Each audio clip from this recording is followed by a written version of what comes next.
Hey guys, got another video for today now, and this fella here is actually about two power supplies. These being the SAMLEX SEC-1212 power supplies. Recently now, these two have been removed from service due to electrical issues, and basically if they were still being used, they could have been fire hazards. And so basically, long story short, these are used on commercial radios, VHF. Radios running 25-30 watts pretty much all day long. So when the radio was being keyed, all you would hear out of these two power supplies is a hissing, a tss, when you key up. And a lot of the times, actually 98% of the time, the failure with these particular power supplies are these three capacitors. So I would highly recommend, if you guys have an SEC-1212 power supply, that you replace these three. These three always fails. I don't know if they're undervalued or what, but as you can see, if I try to get in low, you can see that all three of those are bowed up. And to the point that on this one, the sticker is actually lifting on it. So these are 2200 UF caps, 25 volt. So basically what I'm going to try to do here today is repair two of these, and we can put them back into operational use. But first, what I'm going to do is hook these guys up, and then you'll see exactly what I'm talking about regards to the hissing from the caps. Anyways, if you're interested in hanging around for a little repair video on two SEC-1212 power supplies, by all means, hang around. Alright, let's get to it.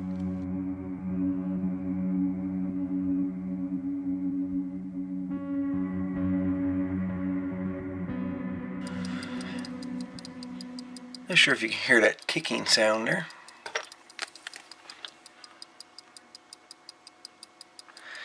Wait till it turns on to 242 here.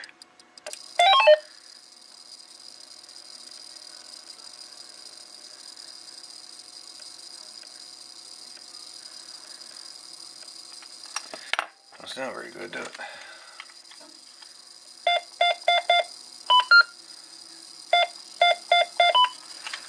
Key up the radio.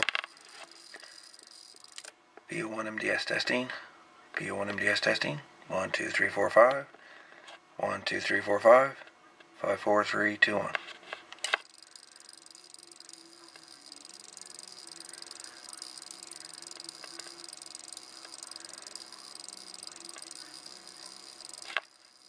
BO1 MDS test. 1, 2, 3, 4, 5. 5, 4, 3, 2, 1. BO1 MDS testing.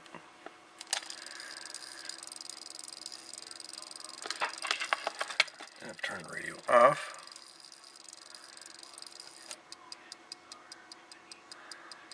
So, turn it on.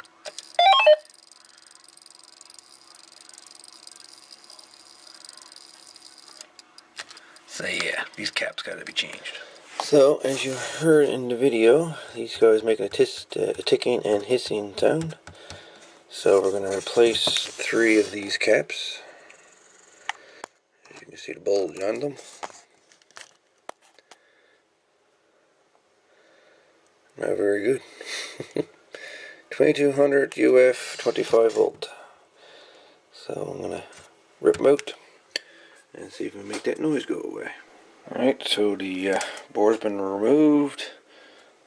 Three capacitors have been removed from the board. Yep. They're quite bulgy. Ready to erupt. Like the proverbial volcano.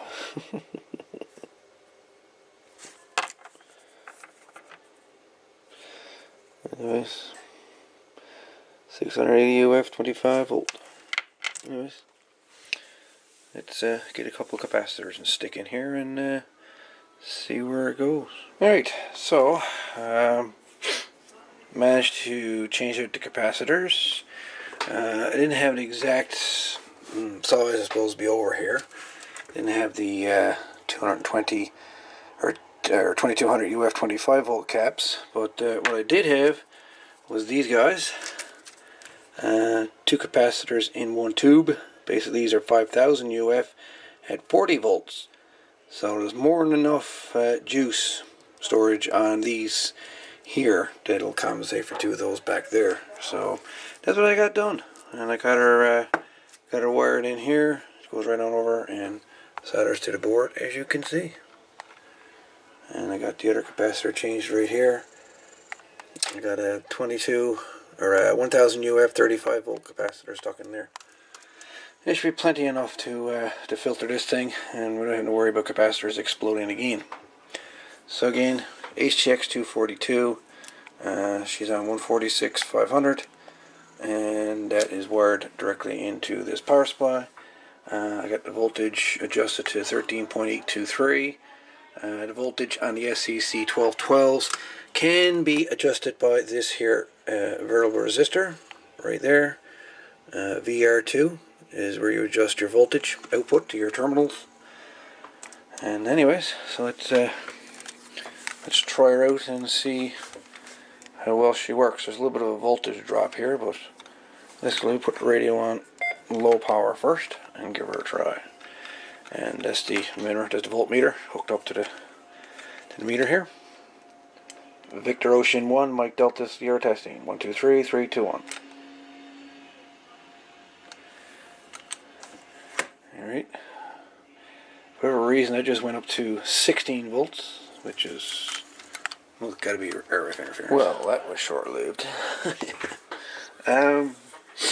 So it's a little bit more than just replacing capacitors here. As I was monitoring the voltage, and as you've seen, the voltage is actually going uphill.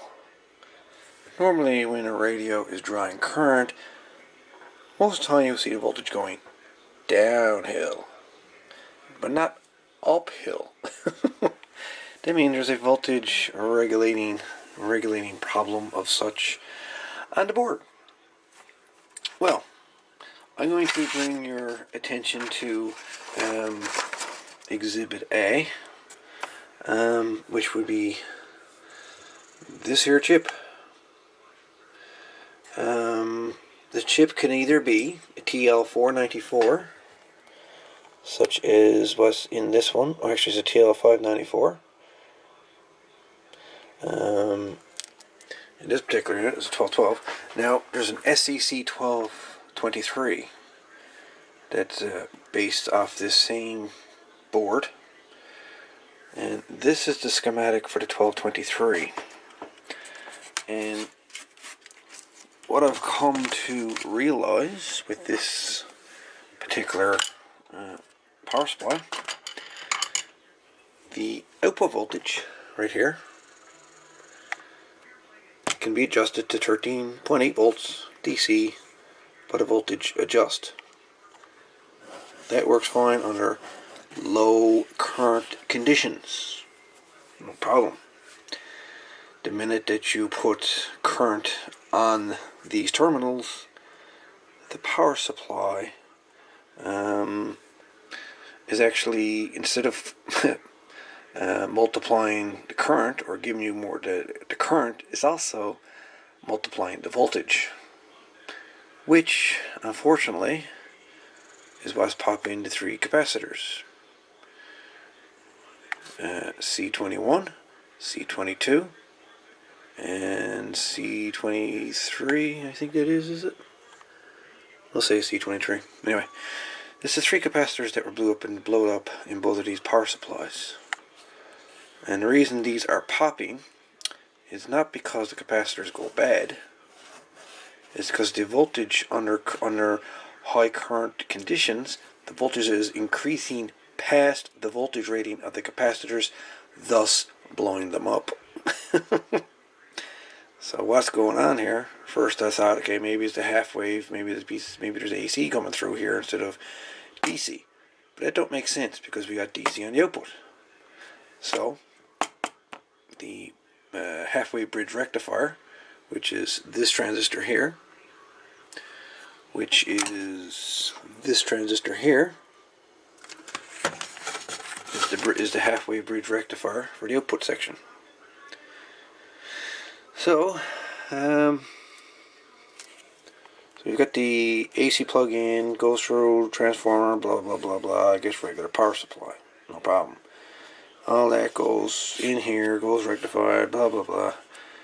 All goes back to this there IC KA7500B or TL494 or TL594 or its variants, I guess. So this controller is actually the control chip for the whole power supply. Everything is controlled by this chip. The voltage is controlled by this chip, the current is controlled by the chip, current sensing and voltage sensing is all controlled by this chip. And what I'm thinking is that for happening here is not that the capacitor's fault. It's the chip itself is what's after failing. And the power supply under load condition, there's nothing to control the amount of voltage and current this thing's producing. So eventually what'll end up happening if you try to keep using this thing, not only will you blow up the capacitors, which has happened, you could also possibly blow up the radio or any equipment that's attached to it. So the question is, right now I have two of these SEC-1212s. Question is, do I replace this chip, or do I scrap them and just say to hell with it? Apparently you can get 10 of these on eBay for like $2, or you can get them for like a couple from the United States for like $10. I'm half tempted to buy a couple of these. Sorry, I was got hiccups. But if I replace this, is there anything else downstream from it that's faulty? You know what I'm saying? So job to the halfway bridge rectifier, the chip here, the capacitor transistor, is working fine. I tested it. It's working as it should in regards to the halfway bridge rectifier. This here is what's supplying the 13 point to DC voltage to the terminals, is this particular chip. And it gets its AC from here. So you got your AC step up. You got a certain amount of voltage here where it steps it up. It goes to this, and it steps it down, and blah blah blah blah. But long story short, this chip here is the brain center of the whole power supply. This circuit here, like I say, is for the SEC-1223. I have two different versions of this schematic for this power supply. Is the finished schematic, and I also managed to download, I guess, the engineering version of the schematic. A little bit more rough. As it says, you can replace the KA7500B with a TL494. Apparently these are interchangeable, which I would guess the TL594 could also work here, as it's in the 1212. I guess the only difference between the real big difference, I suppose, with the 1223 versus the 1212 is the two transistors that are used here, which is the current amplifiers. And the 1212, it uses two SC2625s for current amps. And then the 1223, she uses two SC5071s. So it all depends. The output transformer, this one here, is a little bit bigger on the 1223 versus on the 1212. But again, the brains are right here. And the 1223 also suffers from the same problem with capacitors exploding on the output. Again, the voltage under standby mode, standby conditions, you get your 13.8 volts. That's not a problem at all. It's when the output goes under current, when you actually try to draw some current through the power supply, there's no control for the amount of voltage that's being put through the circuit, therefore increasing the voltage output at the output. So, long story short, what I think is after happening, over time, for whatever reason, these chips here are pretty much giving out in the 1212 and the 1223s. You don't see this until these capacitors over here starts hissing.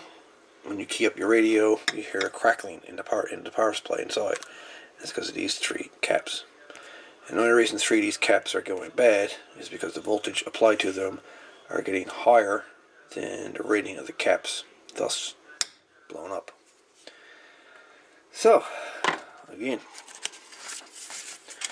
do we try to repair the SEC-1212s, or do we just say, hell with it and scrap them? But, yeah. So, yeah, if you've got a 1223 or 1212 that's giving you issues, I'd look right here. Change out your caps, but change out your control chip as well. Awesome. So, there's always an underlying problem. When one problem happens, it's caused by an initial problem. Anyways, here we have it. I guess we got two junk 1223s that's going to be parts. So, yeah.